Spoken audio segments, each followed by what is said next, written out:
The sun was setting over the ancient city of Samaria. The once vibrant city now lay shrouded in silence, broken only by the faint cries of the hungry and the desperate. Samaria was under siege by the mighty Syrian army, and the famine within the city's walls had reached unbearable levels.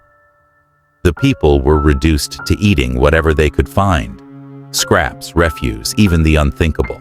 Just outside the city gates, 4 lepers huddled together, outcasts even in their own time of need.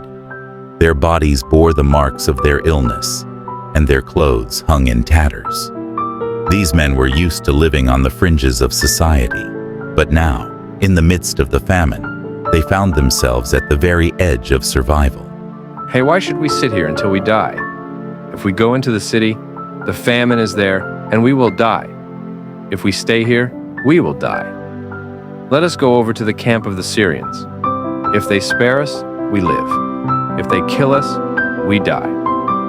As night fell, the 4 lepers made their decision. With nothing left to lose, they slowly made their way to the Syrian camp. Their footsteps were heavy, but with each step, they felt a flicker of hope, a chance, however slim, that they might survive. But as they approached the Syrian camp, they noticed something strange. The camp was silent.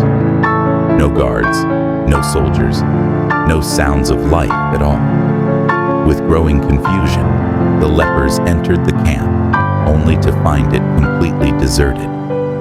Tents stood empty, horses and donkeys tied up and abandoned, and food, more food than they had seen in months, was left untouched. Look at this. They're gone. They've left everything behind. Food, water, we're saved. Overcome with hunger, the lepers began to eat, filling their bellies with the abundance that surrounded them. They gathered silver, gold, and clothing, hiding their newfound treasures. But as they ate and hoarded, a realization dawned on them. We're not doing right. This is a day of good news, and we are keeping it to ourselves. If we wait until daylight, punishment will overtake us. Let's go at once and report this to the royal palace. The lepers quickly returned to Samaria, running to the city gate and calling out to the gatekeepers. They told them everything they had seen: the deserted camp, the abundance of food, and the riches left behind. The gatekeepers spread the news, and soon, the whole city was in an uproar. The Syrian camp is empty. There's food, there's treasure. Everything is there, just waiting. We must go and take it. The king of Samaria was skeptical at first, fearing a trap. But after sending scouts to confirm the lepers' story, he realized the truth. The Syrian army had fled, terrified by what they believed was the sound of a great army sent by Israel's God. The famine was over. The city gates were opened, and the people rushed out to gather the provisions that would save their lives. The 4 lepers, once outcasts and forgotten, had become the unlikely heroes of Samaria. Their decision to share the good news had saved an entire city. This story reminds us that even in our darkest moments, there is hope. And when we find blessings in life, we must not hoard them, but share them with others.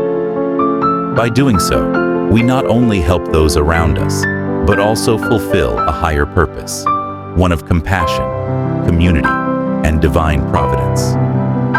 In times of despair, even the least among us can bring hope. When we choose to share our blessings, we become vessels of grace, turning darkness into light and despair into joy.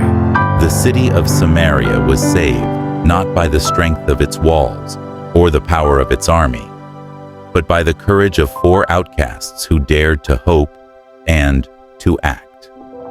May this story remind us that no act of kindness is too small, no voice too insignificant to make a difference in the world. The smallest light can pierce the deepest darkness. Share your light with the world and see how it transforms everything around you. Thanks for watching. Please subscribe, like, and turn on notification button to get more of this videos. See you in the next video.